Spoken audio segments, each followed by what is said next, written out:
ایک مرتبہ شاید جنگ آزادی سے پہلے کی بات ہے، جنگ آزادی سے پہلے کی بات ہے، اس زمانے میں عیسائی مشنریاں کام کرتی تھی، عیسائی مبلغین، عیسائی علماء. بھائی میں بات ختم کر رہا ہوں، ذرا غور سے سنیں. عیسائی مبلغین اور عیسائی علماء لوگوں میں گھومتے تھے، ان کے ایمان کو سلب کرتے تھے، ان کو بہکاتے تھے اور ان کو اپنے مذہب میں شامل کرنے کی کوشش کرتے تھے.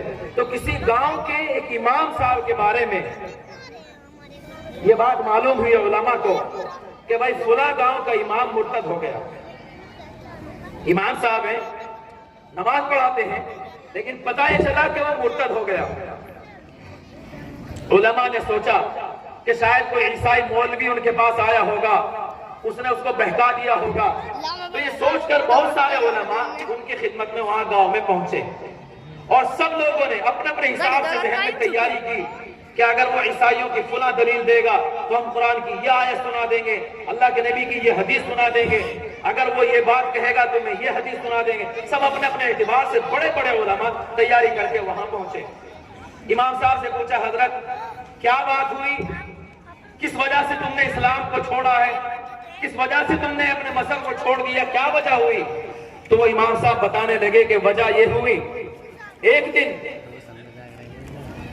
صبح کے وقت میں اٹھا، میں نے وضو کیا، سنت پڑھی اور سنت پڑھنے کے بعد میں لیٹ گیا، میری آنکھ لگ گئی. آنکھ لگنے کے بعد میری آنکھ اس وقت کھلی جب جماعت کا وقت ہو چکا تھا اور لوگ صف لگا کر کھڑے ہو چکے تھے میرے انتظار میں. اس وقت میری آنکھ کھلی. آپ کو پتا ہے کہ سونے سے وضو ٹوٹ جاتا ہے. تو وہ امام صاحب کہنے لگے کہ اب میرے لیے مسئلہ ہو گیا، اگر میں وضو کرنے جاتا ہوں تو لوگ مسجد میں شور مچائیں گے، جیسا کہ ہم سب لوگوں کی عادت ہے. اگر ذرا سی دیر ہو جائے، 2 منٹ دیر ہو جائے امام صاحب کو تو مسجد کو سر پہ اٹھا لیتے ہیں. وہ یہ نہیں سمجھتے کہ مسجد میں زور سے بولنا بھی ناجائز ہے، ضروری بات بھی مسجد میں زور سے نہیں بول سکتے. تو امام صاحب کہتے ہیں کہ میں نے یہ سوچا اگر میں وضو کرنے جاؤں گا تو لوگ شور مچائیں گے، وضو کرنے جاؤں نہ جاؤں، یہ سوچتے سوچتے میں سوچتا بھی رہا اور میرے قدم مصلی کی طرف اٹھتے بھی رہے. یہ سوچتے سوچتے میں مصلی کے اوپر پہنچ گیا اور میں نے نماز پڑھانی شروع کر دی. میں نماز پڑھا رہا ہوں اور میں ڈر بھی رہا تھا اندر سے کہ شاید میرے اوپر اللہ کا عذاب آ جائے گا.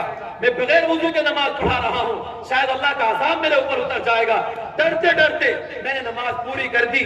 نماز پوری کر کے بھی میں ڈر رہا تھا کہ اللہ کا عذاب میرے اوپر آ جائے گا کہ میں نے بغیر وضو کے نماز پڑھائی ہے. لیکن ایک دن گزرا، 2 دن گزرا، میرے اوپر اللہ کا کوئی عذاب نہیں آیا. پھر ایک دن یہ واقعہ ہوا کہ رات کو مجھے غسل کی حاجت ہو گئی. صبح کو پھر میری آنکھ نہیں کھلی. ادھر مجھے غسل کی حاجت ہے، غسل جنابت جو فرض ہے، ادھر نماز کا ٹائم ہو گیا. اگر میں غسل کرنے جاتا ہوں تو ہمارے مقتدی شور مچائیں گے مسجد میں، اور نہیں جاتا ہوں تو کیا کروں؟ یہی سوچتے سوچتے میں پھر اسی طرح مصلی پہ چلا گیا. اور آج تو میں ڈر رہا تھا کہ اس دن تو اللہ نے بخش دیا، آج تو میرے اوپر ضرور عذاب آ جائے گا. میں ڈرتا رہا، ڈرتے ڈرتے نماز پڑھا دی، کوئی عذاب نہیں آیا. پھر میں نے سوچا کہ یہاں سے کمرے میں جانے کے بعد تو ضرور عذاب آ جائے گا، لیکن میرے اوپر کوئی عذاب نہیں آیا. جب میرے اوپر میں نے بغیر وضو کے نماز پڑھائی تب کوئی عذاب نہیں آیا، اور میں نے بغیر غسل کے نماز پڑھائی تب میرے اوپر کوئی عذاب نہیں آیا. تو میں نے یہ سوچا کہ پھر یہ مذہب اسلام سچا مذہب نہیں، اس لیے میں نے اسلام چھوڑ دیا.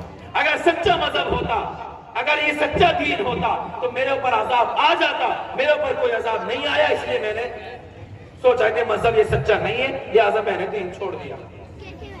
اب سارے علماء پریشان، اس بات کا کیا جواب دیا جائے؟ اللہ نے ایک عالم دین کے دل میں بات ڈالی. انہوں نے کہا، امام صاحب آپ یہ سمجھتے ہو کہ اللہ کے عذاب کا مطلب صرف یہ ہے کہ آسمان سے آگ برسے گی، آسمان سے پتھر برسیں گے؟